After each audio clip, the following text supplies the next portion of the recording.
Hi guys, welcome to my YouTube channel. So என்னன்னா, நான் இதுக்கு முன்னாடி வந்து 2 வீடியோ போட்டிருக்கேன். ஒரு வீடியோ போட்டுட்டேன், இன்னொரு வீடியோ போடல. இனி தான் எடிட் பண்ணி போடணும். பட் எனக்கு டைமே இல்லை. ஃபர்ஸ்ட் ஆஃப் ஆல் இப்போ திடீர்னு ஏன் இப்போ வந்து இந்த வீடியோ எடுக்கிறேன்னா, இன்னைக்கு வந்து எனக்கு லீவு. எனக்கு வந்து காலேஜ் லீவு. எனக்கு ஜூம் மீட்டிங் இருக்கு ஒரு 2 ஹவர்ஸ்க்கு அப்புறம்.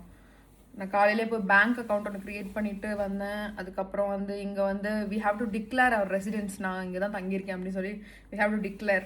அது வந்து பண்ணிட்டு இருந்தேன். அதெல்லாம் காலைல போய் பண்ணிட்டு வந்தேன். காலைல ஒரு சரியான ஃபன் என்ன ஆச்சுன்னா, அந்த அந்த ஆஃபீஸ் என் வீட்டு வாசல்லிக்கிட்டே இருக்கு. நான் என்ன பண்ணிட்டேன், பேங்க் முடிச்சுட்டு நேராக இந்த இடத்துக்கு வந்துட்டு அந்த டிக்ளேர் பண்ணிட்டு திருப்பியும் வீட்டுக்கு போகிறதுக்கு டாக்ஸி போடுறேன் இதில் ஆப்பில். அப்புறம் பார்த்தா அதில் வந்து 5 யூரோன்னு காமிச்சிச்சு. சரின்னு நின்றுட்டு இருந்தேன். திடீர்னு இந்த இடத்த எங்கேயோ பார்த்த மாதிரி இருக்கே, டாக்ஸிக்காக வெயிட் பண்ணி நின்றுட்டு இருக்கேன். திடீர்னு இந்த இடத்த எங்கேயோ பார்த்த மாதிரி இருக்கே, பார்த்தா அது ஏன் பில்டிங்கு வாசலில், பில்டிங்கோட ஆப்போசிட் வாசலில் நின்றுட்டு போட்டுட்டு இருக்கேன் கேபு. அது அப்புறம் தான் கண்டுபிடிச்சேன், இனிமேல் வந்து இதை நம்பவே கூடாது. நம்ம வந்து நிறைய கூகுளில் போய் வந்து எவ்வளோ டிஸ்டன்ஸ்ன்னு பார்த்துட்டு அதுக்கப்புறம் தான் வந்து இது பண்ணணும் அப்படின்னு சொல்லிட்டு. சம்டைம்ஸ் இப்போல்லாம் எனக்கு ஒரு ஃபீல் ஆகிடுச்சு. என்னென்னா, பேசலாம் யாருமே இல்லைன்னா இந்த மாதிரி பேசிகிட்டு இருந்தது கூட லைக் இட் ஃபீல்ஸ் ஓகே தெரியுமா, நம்மளுக்கு வந்து கொஞ்சம் ஆறுதலாக இருக்குது. அண்ட் என்னை பாருங்கள், நான் இப்போ தான் போய் ட்ரையரில் வந்து என்னோடய கிளாத்தெல்லாம் போட்டு எடுத்துகிட்டு வந்தேன். இங்கே வந்து I have to pay around 5 euros for washing and like 4 euros for drying. கிட்டத்தட்ட எனக்கு 1000 rupeesக்கு நான் வந்து வாஷ் பண்ணி ட்ரை பண்ணணும்னா இட் காஸ்ட் தட் மச். ஆனால் நிறைய பேர் அந்த மாதிரி வாஷ் பண்ண மாட்டாங்க. ஆனால் இப்போ இங்கே கோல்டுனால துணியும் காயாதில்லை வெளிலலாம் போட்டால். நான் இங்கே யாரும் துணியெல்லாம் வெளில காய போட்டு பார்த்ததில்லை. And I don't want to அதெல்லாம் காய போட்டேன்னா அது பாட்டு காஞ்சிட்டே இருக்கும். நான் ஒரு வாரம் கழிச்சு அப்புறம் எடுப்பேன். நல்ல வேலை அந்த மாதிரிலாம் எந்த ஆப்ஷனும் இல்லை. இது ஈஸியாகவே இருக்குது எனக்கு. இப்போ இதெல்லாம் அப்படியே பேசிகிட்டே மடிச்சிடலாம் அப்படின்னு நினச்சேன். எங்கிட்ட பேச யாருமே இல்லை. ஏன்னா எப்போ பார்த்தாலும் எங்கள் அம்மா கிட்ட பேசினா எனக்கு கிளாஷ் ஆகுது. எங்கள் அம்மாவுக்கும் எனக்கும். எல்லாரும் வந்து யூடியூப்பில் வந்து வீடியோ போட்டுட்டு வேறு லெவலில் பண்ணிட்டுருக்காங்க. இது எதனால் தெரியுமா, இந்த அம்மாங்கெல்லாம் காசிப் பேசுகிறதுக்குன்னு சில ஆன்டிஸ் வச்சுருக்காங்க எங்கள் ஃபேமிலியில். என்ன பண்ணுறாங்க, ஃபோன் பண்ணி சமைக்கிற நேரத்தில் வந்து பேசிகிட்டு இருக்கிறது. ஃபோன் பண்ணி அவங்ககிட்ட இது நடந்துச்சு அது நடந்துச்சு பேசிட்டு எல்லாரும் யூடியூப் இது பண்ணி சம்பாதிக்க ஆரம்பிச்சிட்டாங்க. நம்ம தான் ஒன்றுமே இல்லை அப்படி இப்படின்னு. இந்த பிள்ளைங்களாவது பண்ணணுன்னு பார்த்தா அதுவும் பண்ணுறது இல்லை, அது இதுன்னு சொல்லி எல்லாம் சொல்லிட்டு என்ன மேலே அதெல்லாம் ஃபோர்ஸ் பண்ணுறாங்க. நீ அதை பண்ணு இதை பண்ணு, நீ தான் ஒரு வீடியோவும் போடுறது இல்லை அதுன்னு சொல்லி டென்ஷன் பண்ணுறாங்க. கோபமாக வருது. அம்மாவாயிட்டாங்களேன்றதுனால ஒன்றும் சொல்லவும் முடியறதில்ல. நீ அதை பண்ணுறது இதை பண்ணுறது இல்லை அது இதுன்னு சொல்லிட்டு நம்மளுக்கு எவ்வளோ வேலை இருக்குது. உட்காந்து எடிட் பண்ணிவிட்டு எல்லாம் பண்ணுறவங்களுக்கு தானே தெரியும். நான் என்னமோ ப்ரொஃபஷ்னலாக ஒரு எடிட்டர் டீமை வச்சுருக்க மாதிரியும் அவங்க தான் உட்காந்து நான் தான் எடிட் பண்ணணும், நான் தான் போடணும். எவ்வளோ கஷ்டம் தெரியுமா. அதுவும் எங்கள் அம்மாட்டெலாம் இருந்தீங்கன்னா வச்சுக்கங்களேன், எங்கள் அம்மா நல்லவங்க, ரொம்ப நல்லவங்க. ஆனால் வந்து ஸ்ட்ரிக்ட்டு சில விஷயத்துலலாம். இப்படி பண்ணணும் அப்படி பண்ணணும், காசு சேவ் பண்ணணும், செலவு பண்ணக்கூடாது, ஊர் சுற்றக்கூடாது, எதுக்கு அனாவசியம் செலவு பண்ணுறேன். எல்லார் வீட்லேயும் இருப்பாங்க அந்த மாதிரிலாம். எனக்கும் வந்து இந்த விஐபி படத்தில் சரண்யா பொன்வண்ணன் மாதிரி ஒரு அம்மா கிடப்பாங்கன்னு தான் எனக்கு ஆசை. ஆனால் என்ன பண்ணுறது, எங்கள் அம்மா வந்து தூள் படத்தில் வந்து காதல் ஒரு செல்லு தான் மலரும், அதெல்லாம் மலரும் போடா அப்படின்னு சொல்லுவாங்கல்ல, அது மாதிரி எனக்கு ஒரு அம்மா.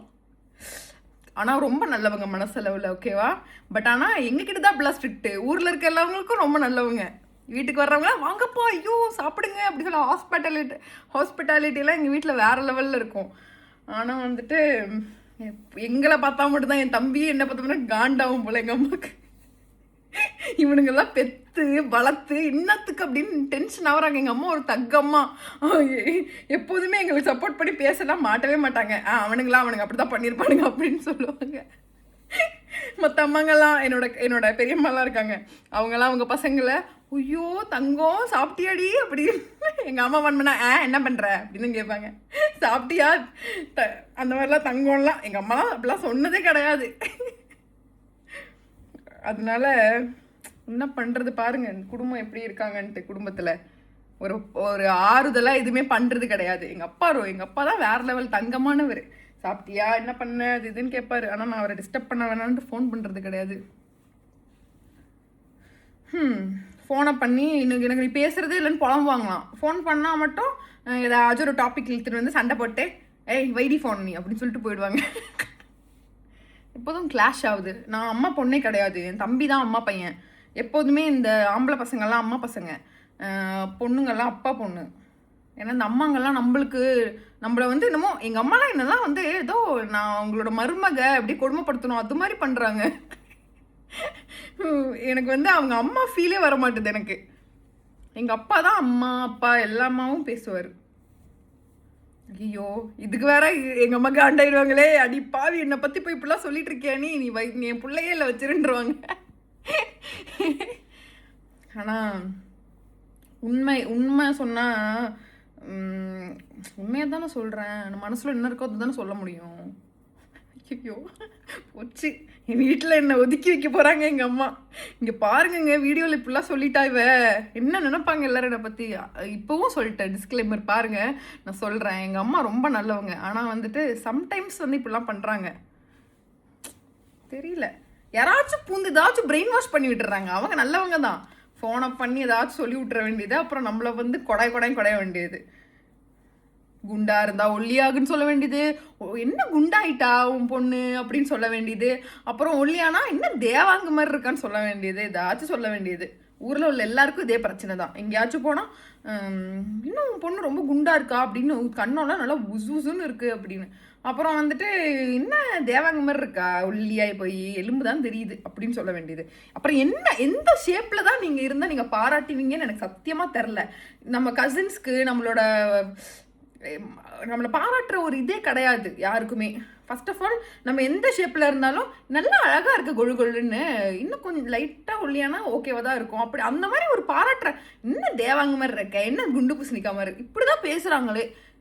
இப்படி இல்லை, இந்த மாதிரி ஒரு நெகட்டிவிட்டியாகவே இருந்தால் லைஃப்பில் எப்படி வந்து வாழ்க்கையில் முன்னேறது எல்லாரும்.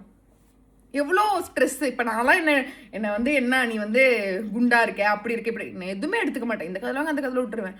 ஆனால் இதுவே ரொம்ப வந்து சென்சிட்டிவான ஆளுங்கன்னா அவங்களாம் என்ன பண்ணுவாங்க, கொஞ்சம் கூட இல்லை மண்டையில். அடுத்தவங்க ஃபஸ்ட்டு நீங்கள்லாம் என்ன திறம் பண்ணணும், நீங்கள் வந்துட்டு அடுத்தவங்களை சொல்லும் போது நீங்கள் யோசிக்கணும், நம்ம வந்து அழகாக இருக்கோமா, நம்ம குண்டா இருக்கோமா, நம்ம அதை யோசிச்சுட்டு அதுக்கப்புறம் அடுத்தவங்களை பேசுங்க. இனிமேல் யாராச்சும் அப்படிலாம் சொன்னா வச்சுக்கோங்க, செம்ம டென்ஷன் ஆகிடுவேன் நான். ஃபஸ்ட்டு உங்கள் மூஞ்ச பாருங்க, நீங்களே வந்து பவால் குட்டி போட்ட மாதிரி இருக்கீங்கன்னு சொல்லிடுவேன் நான். எனக்கு கோவம் வருது, பட் என்ன பண்ணுறது, சிரிச்சிட்டே அப்படியே இருக்க வேண்டியதான்.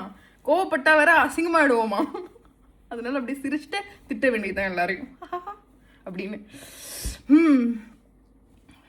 என்னன்னு தெரியல, குளிர்னால ரொம்ப ஹைப்பர் ஆக்டிவாக வேற ஆகிடுறேன். நான் என் ரூமில் வந்துட்டு இப்படி ரொம்ப சோகமாக இருக்கிறதுனால யாருக்கிட்டாச்சும் பேசினாலும் ரொம்ப ஹைப்பர் ஆக்டிவ் ஆகிடுது. காலேஜில் போனால் அப்படியே அப்படிதான் போயிட்டுருக்கேன், ஓடிட்டுருக்கேன், வந்துட்டுருக்கேன். எல்லாரும் வந்து நினச்சிருப்பாங்க யார் அவர் ராபிட் மாதிரி ஓடிட்டுருக்கா சைடும். பாருங்க இது என்னோட ஹலோ கிட்டி சாக்ஸ். நான் வந்து எல்லா ஊருக்கும் போகிறேன், எல்லா ஊருக்கும் வரேன். எல்லாருமே நினைப்பீங்க எப்படி இவ்வளோ எல்லா ஊருக்கும் போக முடியுது, எல்லா ஊர்லேருந்து இப்படிலாம் சுத்த முடியுது, என்ன பண்ண முடியுது அப்படின்னு சொல்லிட்டு. ஆனால் இப்போ என்னென்னா ஸ்டைலிஷாக பேசிகிட்டு இருக்கான்னு. விஷயம் என்னென்னா நான் மெச்சூர்ட் தான், ஆனால் வந்து எனக்கு அப்படி மெச்சூர்டாக எடுக்க பிடிக்காது. எனக்கு இந்த மாதிரி சைல்டிஷாக இருந்தால் தான் தட் கிவ்ஸ் மீ ஹாப்பினஸ். மற்றபடி மெச்சூராக இருந்து என்ன பண்ண போகிறோம், மெச்சூராக இருந்து சொல்லுங்கள் ஆமாங்க அப்படி சொல்லி என்ன பண்ண போகிறோம், இப்படி சொல்லுங்கள் அப்படின்றது தான் ஜாலியாக இருக்குது. அதெல்லாம் என் வீட்டில் புரியாது. இன்னும் நீ மெச்சூரே ஆகலை அப்படின்னு சொல்லி நம்மளே இது பண்ணுவானுங்க. அப்புறம் மெச்சூரே ஆகாமையே இவ்வளோ இடத்துக்கு போகிறோம், இவ்வளோ இடத்துக்கு வரோம், என்னமோ இப்போல்லாம் எங்கள் அம்மா வந்து நீ எல்லாம் ஊரே விற்றுருவ அப்படின்னு சொல்லுவாங்க. ஃபஸ்ட்லாம் வந்து நீ மெச்சூரே இல்லை, உன்னெல்லாம் என்ன பண்ண வச்சுட்டு என்ன பண்ணுறதுனே தெரில அப்படி இப்படின்னு சொல்லுவாங்க. ஃபஸ்ட்டு பாராட்டி பழகுங்க குழந்தைங்கள. நீ யாராச்சும் உங்கள் பேரண்ட்ஸில் இதை பார்க்குறீங்கன்னா ஐயோ நீ ரொம்ப நல்ல அப்படி பாராட்டுங்க. பாராட்டா குறைஞ்சொன்னும் போயிடவே மாட்டீங்க. நான் ஏன் இப்படி புலம்புறேன் பாருங்க, என்னை புலம்ப வச்சுட்டாங்க, என்ன தனியாக புலம்பிட்டு இருக்கேன். அதுவும் நீங்கள் யோசிச்சு பாருங்க, இந்த மாதிரி வந்து கேமராவில் தனியாக புலம்பிட்டு இருக்கிறது எப்படி இருக்கும்ன்ட்டு. எனக்கு இப்போ தான் ஃபீல் பண்ணுறேன். இந்த மாதிரிலாம் நான் இது வரைக்கும் புலம்புனதே கிடையாது எங்கேயுமே. இனிமேல் நான் நினைக்கிறேன் இந்த மாதிரி தான் வந்து என் வீட்டில் என்னென்னலாம் சொன்னால் இங்கே தான் வந்து புலம்பலான்னு நினைக்கிறேன் இனிமேல். அதுதான் நல்ல ஐடியாவும் இருக்கும். ஏன்னா வேறு யாருக்காச்சும் புலம்புனா அதை சொல்லுவாங்க. இப்போ நான் இங்கே புலம்புனா எதுவுமே சொல்ல மாட்டாங்கல்ல, மீன்ஸ் பதிலுக்கு இந்த சைட்லேருந்து எதுவுமே வராதில்ல. அப்போ சந்தோஷம்தான் எனக்கு. இங்கே ஒரு சரியான குளிர் அப்படியே போனால் கையை வரைச்சி போயிடுது. நான் அன்றைக்கெல்லாம் என்ன தெரியுமாச்சு, காலேஜில் வந்து சாப்பிட்றதுக்கு என்னோடய காலேஜில் வந்து கேன்டீன் மாதிரிலாம் எதுவுமே இல்லை, லைக் கெஃபெட்டேரியாலாம் இருக்குது, ஆனால் சாப்பிட்றதுக்கு எதுவுமே இல்லைன்னு சொல்லிட்டு நான் வெளில போனேன். தெரியாமல் க்ளவுஸை பேக்கில் வச்சுட்டு மேலே கோட்டை போட்டுட்டு போயிட்டேன். பாதி தூரம் போகும்போது என் கையை என்னால் ஃபீல் பண்ண முடியல. சரி கொஞ்சம் தூரம் தான் நடந்து போயிடலாம்னு சொல்லி பார்த்தா கையை ஃபீல் பண்ண முடியல. அழுகே வந்துருச்சு ரோட்டில். இதில் வேற கரெக்டாக கெஃபேவோட வாசலில் எல்லாரும் வந்து தண்ணியாக இருந்திருக்கும் போல இருக்கு. நான் போய் இப்படி போய் இப்படி நடந்து போயிட்டு இருப்போம்ல, சொல்லி வலிக்கி அப்படியே வலிக்கி இப்படி நின்றுட்டேன். ஒரே அவமானமாக போச்சு. ஆனால் யாருமே, அதான் நான் சொன்னேன்ல, இங்கே யாருமே கண்டுக்கவே மாட்டாங்க. நீங்கள் எங்கே போய் வலிக்கி விழுந்தாலும் யாரும் உங்களை தூக்கி விட மாட்டாங்க, யாரும் உங்களை பார்த்து சிரிக்கவும் மாட்டாங்க. அவனுங்கப்பட்ட அவனு வேலை தான் பார்த்துட்டு இருப்பாங்க. நல்ல வேலை. இருந்தாலும் அழுகே வந்துருச்சு. அழுதுகிட்டே போய் இது பண்ணேன். இவன் கையெல்லாம் ஃப்ரீஸ் ஆகி போச்சு, எனக்கு இவ்வளோ கஷ்டமாக இருக்கேன்னு சொல்லி நான் அழுதுகிட்டே போய் தான் பண்ணிருந்தேன். அந்த கடைக்காரன் என்ன இவன் அழுது கொஞ்ச நேரம் கழிச்சு சிரிக்க ஆரம்பிச்சிட்டேன். ஏன்னா கொஞ்சம் டீ வச்சு இப்படியே சூடு பண்ணிக்கிட்டேன் கையை. ரொம்ப கஷ்டம். எல்லாருமே ஈவன் இந்த ஊருக்காரங்கனாலே வின்டர் தாங்க முடியலையா. இந்த மாதிரி ஒரு வின்டர் நாங்கள் ஒரு கடந்த 10 இயர்ஸாக பார்த்ததே கிடையாது அப்படின்னு சொல்கிறாங்க எல்லாரும். அந்த மாதிரி ஒரு வின்டர், அதான் சொல்கிறேன்ல, நம்மளுக்கு ஒரு லக்கே கிடையாது. எப்போதுமே வந்து நான் வந்தால் தான் ஏதாவது நடக்கும், அந்த மாதிரிலாம் இந்த மாதிரி டிஃப்ரெண்ட்டாக ஏதாவது நடக்கும். நான் எங்கள் சின்ன வயசுல வந்து என்னோடய ஸ்கூலில் வந்து என்ன பண்ணாங்க, எங்கள் அம்மா வந்து அந்த ஸ்கூல் ஸ்ட்ரிக்ட்டு, அந்த ஸ்கூலில் கொண்டு போய் சேர்ப்போம், இந்த ஸ்கூல் நல்லாவே இல்லைன்னு சொல்லி வேறு ஒரு ஸ்கூலில் கொண்டு போய் சேர்ப்பாங்க. நான் எப்போ அந்த ஸ்கூலுக்கு போகிறேனோ அப்போ தான் அந்த ஸ்கூல் ஸ்ட்ரிக்டே இல்லாமல் ரொம்ப லீனியண்ட்டாக அப்படியே ஜாலியாக அப்படி ஆகிடும்.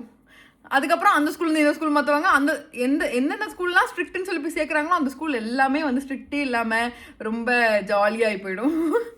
அந்த மாதிரி தான். அப்புறம் நம்மளுக்குன்னு எனக்கு எப்போதுமே தோணும், நம்ம எந்த தப்பு பண்ணக்கூடாது, நம்மளை ஒரு எக்ஸாம்பிளாக கடவுள் சொல்லிடுவார் அப்படின்னு. பாருங்க இவங்க இப்படி பண்ணிட்டாங்க, இந்த மாதிரி நீங்கள் பண்ணக்கூடாது அப்படின்னு சொல்கிறதுக்கு ஒரு எக்ஸாம்பிள். அந்த எக்ஸாம்பிளே நானாக தான் இருக்குமானு தோணும். அதனால நிறைய விஷயம் நான் பண்ணவே மாட்டேன். அப்பா வந்துட்டு காஃபி குடிச்சேன். நான் காலையில் எதுவுமே சாப்பிடாம போயிட்டேன்னா, அப்புறம் நான் அந்த மாதிரி சாப்பிடாம போனதே இல்லை. நான் எப்போதுமே சாக்லேட் அது இதுன்னு வச்சுருப்பேன் கையில், ஸ்நாக்ஸ் எல்லாம். அப்புறம் இப்போ வந்து காஃபி வாழைப்பழம்லாம் சாப்பிட்டேன். அப்புறம் தான் ஓகே, காஃபி வாழைப்பழம் கேவலமான இதுதான். அப்புறம் நான் பொரி வேறு வாங்கி வச்சுருக்கேன். உட்காந்து நான் பேல் பூரி பண்ணுவேன். இப்போ போயிட்டு பேல் பூரி பண்ணி சாப்பிடுவேன். அப்புறம் வந்துட்டு சிக்கன் செஞ்சு ஃப்ரிட்ஜில் வச்சுருக்கேன். வேறு லெவல் சிக்கன் தெரியுமா, அப்படியே ஆனியனை செம்மையாக வந்து கோல்டன் ப்ரௌனாக ஃப்ரை பண்ணிட்டேன். அதுக்கப்புறம் அதில் கிரேவி பண்ணேன். ஐயோ என்ன டேஸ்ட். பேசாமல் ஒரு ஷெஃப் இங்கே ஒரு கடையை போட்டுடலான்னு இருக்கேன். அப்படியே சிக்கன் கறி கடை. ஆனால் என்னன்னா இவனுங்க காரமே சாப்பிட மாட்டானுங்க. இத்தினோண்டு காரத்துக்கே அப்படின்னு சொல்லிட்டு இருக்கானுங்க. காரமே இல்லாமல் எப்படி பண்ணுறது, அந்த கலர் அச்சீவ் பண்ணுறது? கலர் பொடி தான் போடணும். ஆனால் கலர் பொடி போட்டால் நல்லா இருக்காது, அது ரொம்ப ஹெல்த்துக்கு ரொம்ப பேடாச்சு. சரி, ஆனால் நான் யோசிச்சிட்டே இருந்தேன், லித்வேனியா போகிறோம், அங்கே போயிட்டு ஏதாச்சும் ஒரு கடையை போடுறோம் அப்படி இப்படின்னு. ஆனால் இங்கே இருக்க குளிருக்கு என் பாக்கெட்லேருந்து என்னோடய ஃபோனையே என்னால் எடுக்க முடியல, அவ்வளோ குளிருது. இதில் நான் அங்கே எங்கே கடையை போடுறது? நான் பேசாமல் ஒரு கடையை பேசாமல் ஒன்று வாங்கிட்டு அந்த கடையில் ஏதாச்சும் ஒன்று புதுசாக ஆரம்பிக்கலாம் அப்படின்னு பார்த்தா காலேஜ் இருக்குது காலையில் சாயங்காலம் வரையும். சாயங்காலத்துக்கு மேலே போய் ஆரம்பித்து என்ன பண்ணுறது? ஐயோ ஒன்றுமே புரியல என்ன பண்ணுறதுன்னு. இங்கே பார்ட் டைமாக நிறைய பேர் வேலைலாம் பார்த்துட்ருக்காங்க. நான் இன்னும் பார்ட் டைம் வேலையை தேடல. ஆக்சுவலாக எனக்கு கிடச்சிரும் அப்படின்னு ஒரு நம்பிக்கை. நான் எப்போதுமே ரொம்ப என்னோடய இன்ட்யூஷன்லாம் நம்புவேன். நான் ட்ரை பண்ணேன்னா கிடச்சிரும், ஆனால் நான் ட்ரையே இன்னும் பண்ண ஆரம்பிக்கல. ஆக்சுவலாக வந்து எதாக இருந்தாலும் வாழ்க்கையில் வந்து நீங்கள் வந்து எல்லாமே பண்ணிடலாம் வாழ்க்கையில். விஷயம் என்னென்னா நீங்கள் மனசு வைக்கணும், அவ்வளோதான். அந்த மனசு வைக்கிறது தான் எப்போ வைப்போன்னு எனக்கு தெரியல. எப்போ கொஞ்சம் கஷ்டம் வரும், கொஞ்சம் அந்த டைமில் உட்காந்து யோசிக்கணும் கரெக்டாக. நம்ம இதை பண்ணணுமா, அதான் இதை பண்ணிடணும், இது பண்ணிடணும்னு சொல்லிட்டு மேனிஃபெஸ்டேஷன். அதுதான் நீங்கள் ஒரு விஷயத்த மேனிஃபெஸ்ட் பண்ணிங்கன்னா அது கண்டிப்பாக நடக்கும். அது நிஜமாக சொல்கிறேன், அது கண்டிப்பாக நடக்கும். அதுவும் இல்லாமல் நீங்கள் அந்த மேனிஃபெஸ்டேஷனுக்கு ஏற்ற மாதிரி அதுக்கு எஃபர்ட்ஸ் போடணும். நீங்கள் அதுக்கு விடாமல் அது நம்மளுக்கு கிடைக்கணும்னு சொல்லி அதுக்கான எஃபோர்ட்ஸும் சேர்த்து போட்டிங்கன்னா கண்டிப்பாக அது உங்களுக்கு தான். அது லைஃப்பில் எந்த ஒரு விஷயமா இருந்தாலும் சரி, அது ஒரு ரிலேஷன்ஷிப்பாக இருந்தாலும் சரி, அது ஒரு சாக்லேட்டு என்ன வாங்குகிறோம், ஏதாச்சும் ஒரு ட்ரெஸ் வாங்கணும், வேறு லெவலில் இருக்குது. இப்போ ஒரு 50,000 ரூபாய்க்கு ஒரு ட்ரெஸ் இருக்குது, அதை நான் இப்போ வாங்கணும் அப்படின்னு நீங்கள் நினச்சி அதை மேனிஃபெஸ்ட் பண்ணி அதுக்கான எஃபோர்ட்ஸை போட்டிங்கன்னா கண்டிப்பாக அந்த ட்ரெஸ்ஸை நீங்கள் வாங்கிடுவீங்க. அந்த மாதிரி தான் லைஃபே. சரியா, லைஃப் இஸ் ஈஸி, அவ்வளோதான். லைஃப் வந்து எப்போதுமே வந்து இந்த மாதிரிலாம் நிறைய பேர் உங்களுக்கு கமெண்ட் பாஸ் பண்ணுவாங்க. நிறைய பேர் எதையுமே கண்டுக்கக்கூடாது. எப்போதுமே வந்து ஹாப்பியாக இருக்கணும், சந்தோஷமாக இருக்கணும். மனசில் ஸ்ட்ரெஸ் வந்தால் உனக்கு பிடிச்ச பாட்டு கேளு, உனக்கு பிடிச்சத சாப்பிடு, நீ பிடிச்சத இவனுங்கெல்லாம் கிடக்குறானுங்க, நம்ம தான் இருக்கீங்கன்னு நினச்சிக்கிட்டு அப்படியே போக வேண்டியதான். அதை விட்டுட்டு சும்மா ஃபீல்லாம் பண்ணிட்டு இருக்காதீங்க. பாருங்க என் வீட்டிலலாம் எப்படி கழுவி ஊத்துறானுங்க. ஆனாலும் நான் இங்கே வந்து இப்படி ஜாலியாக பேசிகிட்டு இருக்கேன். மற்றவங்களாம் தான் போய் டென்ஷனாக அழுதுட்டு இருந்திருப்பாங்க. எனக்கு அழுகிறதே சுத்தமாக பிடிக்காது. என்னை யாராச்சும் அழ வச்சாலே எனக்கு டென்ஷன் ஆகிடும். அவங்கள அப்படியே கட் பண்ணி விட்ருவேன் என்னோட லைஃப்லேருந்து. என்னை யாராச்சும் அழ வச்சு பாருங்க இனிமேல், நீங்கள் எல்லாத்துக்கும் உங்களை எல்லாரையும் டக் டக்குன்னு கட் பண்ணி விட்டுருவேன். அதனால் பத்திரமா இருந்துக்கோங்க. என்னை எப்போதும் சிரிக்க வைக்கணும்னு நினைங்க. அப்பா ரொம்ப நேரம் பேசிட்டோம். சரி, என்னோட வீடியோ வேறு 15 மினிட்ஸ் ஆகிடுச்சு. நான் அப்புறமேல உங்ககிட்ட பேசுகிறேன். நான் வந்து எல்லாம் மடித்து வச்சுட்டு கொஞ்சம் வீடு க்ளீன் பண்ணுவேன், முடிச்சுட்டு இன்னொரு வீடியோவில் நான் உங்களை பார்க்குறேன். சரியா? இப்போ இந்த புலம்பல்ஸ் எல்லாம் கேட்டுட்ருங்க. பாய் பாய்.